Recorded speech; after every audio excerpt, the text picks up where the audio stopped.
এখন ওই সকাল 9টা মতো বাজে, মামার বাড়িতে যাব। মিষ্টি নিতে এসে দেখি যে তত্ত্বের মিষ্টি সাজানো রয়েছে। তারপরে মামার বাড়ি চলেই আসলাম।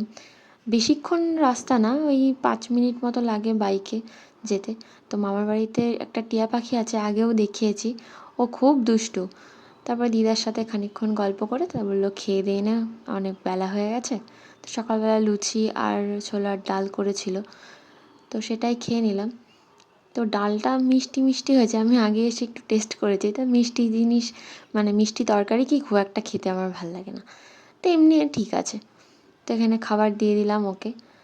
তো সবাই আগে খেয়ে নিয়েছে, আমরাই বাকি ছিলাম। আস্তে আস্তে একটু দেরি হয়ে গেছে। তো ওই পুরো গোটা উঠোনটা জুড়েই না আমার ছোট দাদু মেজ দাদু এদের সবার বাড়ি। তো মামি বলছে কটার ট্রেনে আসলি রে তোরা? বাড়ি তো বেশি দূর না, একটু মজা করে বলছে। আর ঝড় হয়েছিল, তো এখানে লম্বু গাছগুলো ভেঙে গেছে। আর রাস্তার ওই পাশটায় আমাদের কারখানা। আর এই পুকুরটাতে ছোটোবেলায় আমি আর ভাই মানে আমার মামার ছেলে ওই একটা ভেলা বানাতাম, ভেলা করে বেশ অনেকক্ষণ জলের মধ্যে চড়তাম। আসার পর থেকেই দেখছি মামি আমটা কেটে রেখেছে। টক জিনিস দেখলে না একদম লোভ সামলাতে পারি না।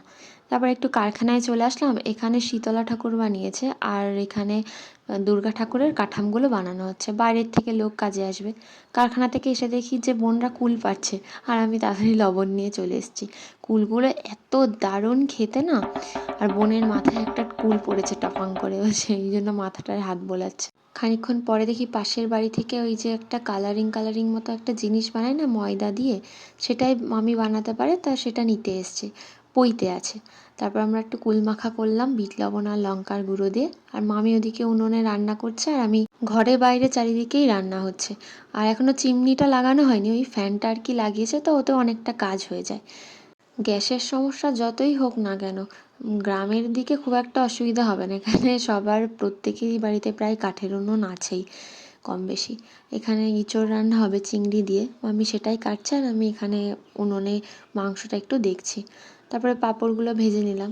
আর দুপুরবেলা আজকে রান্না হয়েছিল ডাল, মাংস, তারপরে চাটনি, দই, মিষ্টি। এখন ইঁচড়টা হয়নি, তো ইঁচড়টা আবার মামা বাড়ি এসছে, মামা এসে করলো। তারপর হয়ে গেলে সবাইকে খেতে দিয়ে দিলাম। এখানে খাওয়া দাওয়া করে আবার বোনরা চলে যাবে বিকালবেলা। এখন ওই 5টা মতো বাজে, এবার চলে যাবে। সারা দিনটা হই হই করে কাটলে ওই যাওয়ার সময়টা একদম ভালো লাগে না। তো কি যেতে তো হবেই। আবার একটা প্ল্যানিং হয়েছে যে কদিন পরে ঘুরতে যাব, দেখা যাক।